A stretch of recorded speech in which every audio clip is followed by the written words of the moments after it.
Assalamualaikum dan salam Malaysia Madani. Anda bersama saya Nur Zamri dalam Dunia 10.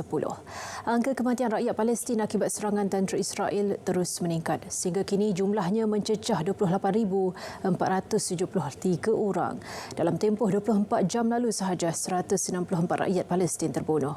Manakala kira-kira 200 lagi cedera. Sementara itu, Israel terus ditekan masyarakat antarabangsa untuk segera melaksanakan gencatan senjata. Tekanan diberi ketika Zionis teruskan pencerobohan di Rafah, bandar selatan Gaza. Antara pemimpin yang buat desakan ialah Raja Jordan.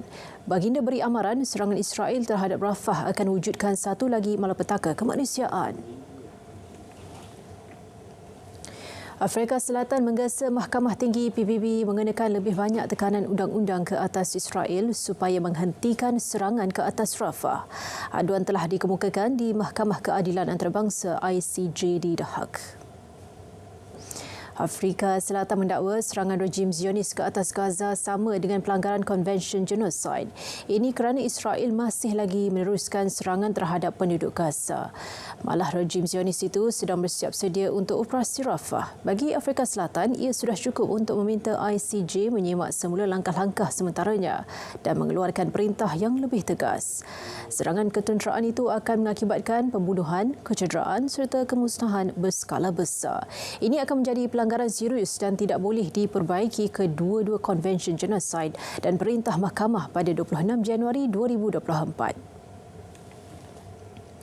Di timur Turki, 9 pelombong masih hilang selepas kejadian tanah runtuh yang berlaku di kawasan Pelombongan Emas.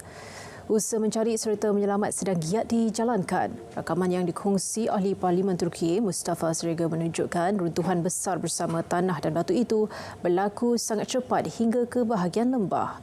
Dalam pada itu, seramai 400 pekerja dan anggota penyelamat terlibat operasi mencari pelombong yang hilang.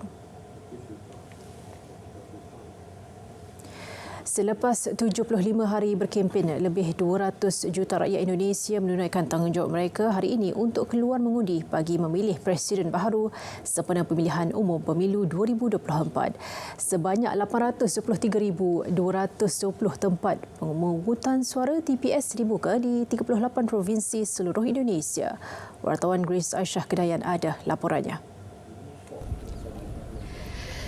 Baik, seramai 248 juta pemilih berdaftar akan membuat pilihan masing-masing bagi tempoh 6 jam bermula 7 pagi tadi hingga 1 petang tengah hari ini.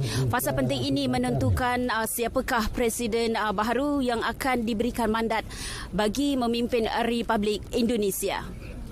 Dalam proses demokrasi ketiga terbesar di dunia ini, ratusan juta rakyat Indonesia juga akan memilih ahli parlimen bagi peringkat kebangsaan, wilayah dan bandar. Berdasarkan daftar pemilih tetap DPT Pemilu 2024, rekod menunjukkan 52% di antaranya merupakan pemilih muda. Rata-rata mereka adalah pemilih berusia dari 17 tahun hingga 50 tahun, iaitu seramai 106.35 juta orang.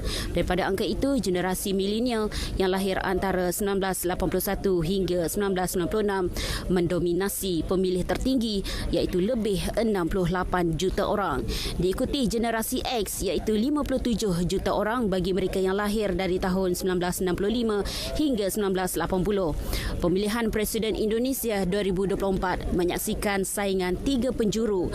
Calon nombor 1 adalah pasangan Anies Baswedan dan Mohamid Iskandar. Calon nombor 2 pula gandingan Prabowo Subianto Gibran dan juga yang merupakan anak Presiden Joko Widodo. Calon nombor 3 pula gabungan Ganjar Pranowo bersama Muhammad Mahfud Mahmudin. Pemenang akan menggantikan Jokowi sebagai Presiden Indonesia ke-8 pada Oktober nanti. Grace Aisyah Kedayan, Berita RTM.